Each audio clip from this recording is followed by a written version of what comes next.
Ada sebuah penelitian para sejarawan yang mengungkapkan agama Hindu berasal dari Nabi Nuh. Lalu agama Buddha berasal dari Nabi Zulkifli. Dan Nabi Luth adalah nama lain dari Laos, pendiri dari agama Tahu di Cina. Di video beberapa waktu lalu, kita pernah membahas tentang hubungan Buddha dan Nabi Zulkifli.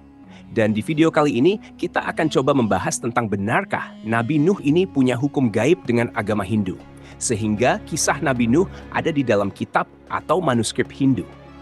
Untuk itu, di video kali ini kita akan membahas tentang kisah Nabi Nuh dalam agama Hindu. Assalamualaikum warahmatullahi wabarakatuh, Sobat. Beriman yang dimuliakan Allah. Mohon bantu channel ini untuk terus berkembang dengan cara like, comment, subscribe. Semoga kita selalu dalam keadaan sehat walafiat dan dimudahkan datangnya rezeki dari arah mana saja. Amin ya robbal alamin. Nabi Nuh dikisahkan dalam 3 kitab suci di 3 agama, yaitu terdapat di kitab suci Yahudi, Kristen, dan Islam. Ketiga agama ini biasa disebut dengan agama Abraha atau agama Samawi. Nabi Nuh adalah nabi yang terkenal dengan banjir besarnya. Dalam agama Hindu, Nabi Nuh ini terkenal dengan sebutan Manukna. Manu sendiri bagi umat Hindu adalah leluhur dari umat manusia dan merupakan raja pertama di dunia yang juga menyelamatkan manusia dari banjir besar, seperti halnya kisah Nabi Nuh yang ada dalam Islam. Anak cucu dari Manu ini disebut dengan Manawa, sehingga kata manusia dalam bahasa Sanskerta disebut dengan Manawa. Jadi artinya manusia adalah anak keturunan dari Manuk. Kisah singkat Manu yang ada di Hindu seperti ini, teman-teman. Saat Manu sedang di sungai, tiba-tiba ada seekor ikan yang datang dan memohon kepada Manu untuk diselamatkan.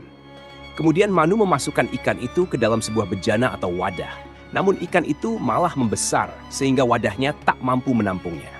Akhirnya Manu memindahkan ke sebuah tong, namun kejadian yang sama terulang kembali. Ikan itu membesar lagi dan tong itu pun tak mampu menampungnya. Hingga akhirnya ikan itu dipindahkan ke samudra dan Manu baru menyadari kalau ikan itu bukanlah ikan biasa. Ikan itu ternyata adalah awatara dari Dewa Wisnu yang memberitahu Manu kalau akan ada banjir besar yang menghancurkan seluruh kehidupan. Akhirnya Manu membuat sebuah perahu dengan membawa sejumlah benih kehidupan. Wisnu adalah salah satu dewa yang ada dalam agama Hindu yang bertugas sebagai pemelihara dan pelindung alam semesta. Wisnu juga merupakan roh tertinggi dalam Purana atau kisah zaman kuno.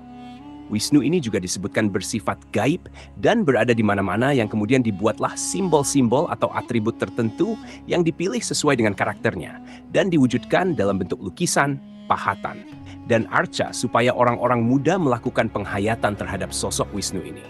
Wisnu sering beravatar antara lain menjadi ikan atau Matsya, Rama, Krishna, Buddha, dan Kalki. Di agama Kristen, kisah Nuh atau Manu bisa ditemukan dalam kitab Kejadian 6 dan 7. Dalam kitab Kejadian 6 disebutkan, "Berfirmanlah Allah kepada Nuh, Aku telah memutuskan mengakhiri hidup seluruh makhluk sebab bumi telah penuh dengan kekerasan oleh mereka. Jadi aku akan memusnahkan mereka bersama-sama dengan bumi. Buatlah bagimu sebuah bahtera dari kayu gofir. Bahtera itu harus kau buat berpetak-petak dan harus kau tutup dengan pakal dari luar dan dari dalam. Sebab sesungguhnya, Aku akan mendatangkan air bah untuk meliputi bumi untuk memusnahkan segala yang hidup dan bernyawa di kolong langit. Segala yang ada di bumi akan mati binasa. Tetapi dengan engkau aku akan mengadakan perjanjianku dan engkau akan masuk ke dalam bahtera itu. Engkau bersama dengan anak-anakmu dan istrimu dan istri anak-anakmu." Jika di Islam, kisah Nuh atau Manuk bisa dibaca di Al-Quran surat Al-Muminun dan surat Asy-Syu'ara. Nuh berdoa, "Ya Tuhanku, tolonglah aku karena mereka mendustakan aku." Lalu kami mewahyukan kepadanya, "Buatlah bahtera di bawah penilikan dan petunjuk kami. Maka apabila perintah kami telah datang dan tanur telah memancarkan air, maka masukkanlah ke dalam bahtera itu sepasang dari tiap-tiap jenis dan juga keluargamu, kecuali orang yang telah lebih dahulu ditetapkan akan ditimpa azab di antara mereka. Dan janganlah kamu bicara dengan aku tentang orang-orang yang zalim. Karena sesungguhnya mereka itu akan ditenggelamkan." Al-Quran Surat Al-Muminun ayat 26-27. Nuh berkata, "Ya Tuhanku, sesungguhnya kaumku telah mendustakan aku. Maka itu adakanlah suatu keputusan antara aku dan antara mereka, dan selamatkanlah aku dan orang-orang yang mukmin besertaku." Al-Quran Surat Asy-Syu'ara ayat 117-118. Maka kami selamatkan Nuh dan orang-orang yang beserta di dalam kapal yang penuh muatan. Kemudian sesudah itu kami tenggelamkan orang-orang yang tinggal. Al-Quran Surat Asy-Syu'ara ayat 119 sampai 120. Di dalam pemahaman agama Hindu, dari Manu atau dalam bahasa kitanya Nuh ini, lahir banyak keturunan dari semua ras dan disebut dengan Manavas atau Manawas. Manu atau Nuh ini katanya memiliki beberapa anak. Ada yang menyebutnya punya sampai 10 anak. Di antaranya anak itu bernama Wana, Ishaku, Ila, dan Ksatrias. Dan jika di Bible, Nuh hanya disebutkan punya 3 anak, Sam, Ham, dan Yafet.